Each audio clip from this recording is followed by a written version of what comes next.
What's going on, everybody? Josh Engleman here for Stokastic.com, back again with the NBA DFS contenders on FanDuel for Tuesday, March 21st. Now be sure to hit that like button, subscribe to the channel, hit the notification bell so you know when everything goes live, and follow me on Twitter at Josh Engleman. But more importantly, sign up for the lineup generator. You see it at the top of the screen and at the bottom.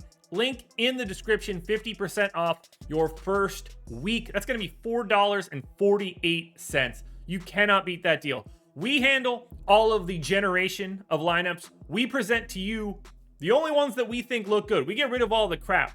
You can go contrarian, balanced, chalky, lock players, swap players, export up to 20 via CSV. You'll see projections, ownership, optimal rates. It's a fantastic tool if you're looking to get a little bit better at NBA DFS. So click that link if you can. Now, we round out the bottom of my top 10 with Devontae Graham, DeJounte Murray, Brandon Ingram, DeAndre Hunter, and Josh Giddey on the outside looking in. Who will be my favorites? My top 5 plays for today? It's time to find out. First up at number 5 is going to be JADEN IVEY. He's shooting guard only, 6,800, projected for 35.5. The goal's 40. He's in the optimal lineup 26% of the time. He's playing big minutes now. These guys look a lot like the Rockets. They're playing their guys. Now, they do have a ton of injuries, so it may be a little bit forced, but those guys are still out for today. 34 minutes for IVEY. He's a fantasy point per minute guy in this spot. Increased usage, pace up spot against Atlanta. The only problem here is that the Pistons are 12-point dogs. They're not very good. 21 points on 28% usage. That's not very efficient, but it works for DFS. 5.5 assists, 5 boards, and a stock. I just like the opportunity that's there for IVEY. Is he going to score efficiently? No, not at all. But if this game stays close at all, there are only a few guys that have the offensive chops to do it. In at number 4, we've got Trey Murphy, small forward only, 5,900, projected for 31. The goal's 35. He's in the optimal lineup 27% of the time.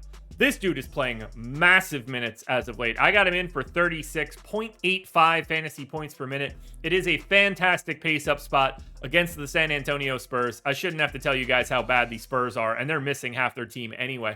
17 points, 5.5 boards, 2 assists, and a stock and a half for Murphy. The price tag has come up quite a bit, but the minutes are coming up as well.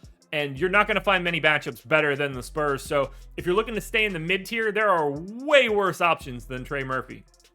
Now, this one scares me a little bit, but I love the matchup. Marcus Smart, point guard eligible, 5,600, projected for 28. The goal's 34. He's in the optimal lineup 27% of the time.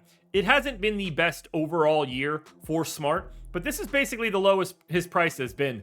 He's still playing 33 minutes a night. I still think he's a 0.85 fantasy point per minute guy, particularly in a matchup in a pace-up spot against the bad Kings defense on a back-to-back, no less. The Kings, not the Celtics. 12 points, 5.5 assists, 3.5 boards, and 2 stocks. So he's going to do a little bit of everything as well. I like this price tag. I like the matchup, and I will happily get to Marcus Smart.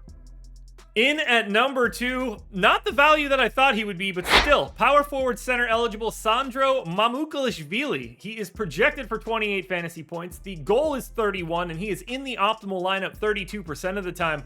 Mamu looks like he's going to be starting today for the Spurs with no Jeremy Sohan and no Zach Collins available. Obviously, Charles Bassey hurt as well. 0.95 fantasy points per minute, 10 points, 10 boards, 2 assists, and a stock. It's not the worst matchup in the world against the Pelicans. It's not like the Pels are a very good team. It just so happens that the Spurs are extra not good. But we saw him start and play 30-plus minutes in an overtime game about a week ago. I'm giving him 29 minutes in this one. And at that point, because of that power forward eligibility, he becomes very easy to roster. One last reminder to like and subscribe, and one last reminder to sign up for the lineup generator. QR code on the screen or link in the description. $4.48 for your first week. If you don't like it, cancel. That's all, you're out. This is basically a no-risk offer, and you should take advantage. Finally, my number 1 contender for today is going to be Marvin Bagley, and I don't say that with a lot of excitement. Power forward center eligible, 5,600, projected for 32. The goal's 34. He's in the optimal lineup 35% of the time. We know that there's like 10 injuries already for the Pistons, but the big one here is Jalen Duren. They don't really have any other backup centers, so while you'll probably get James Wiseman starting, I think you're going to get Marvin Bagley as the backup. 29 minutes at a minimum for today. 1.1 fantasy points per minute in this nice spot against Atlanta. 16 points, 10 boards, an assist, and a stock and a half. Marvin Bagley's sort of like the lesser version of John Collins, or maybe the current version of John Collins. But at 5,600, this is a guy that's going to get his shots up. He has the power forward eligibility, and there's not really anybody out there to stop him from doing the things that he wants to do. So Marvin Bagley is your number one contender. Alrighty, folks, that will do it. Those are my NBA DFS contenders on FanDuel for Tuesday, March 21st. DraftKings version is around here somewhere, so make sure you check it out. Good luck tonight, everybody. Win some money. I'm back again Monday morning. I'm going to be off for a couple days. Back Monday morning for another edition of the Contenders.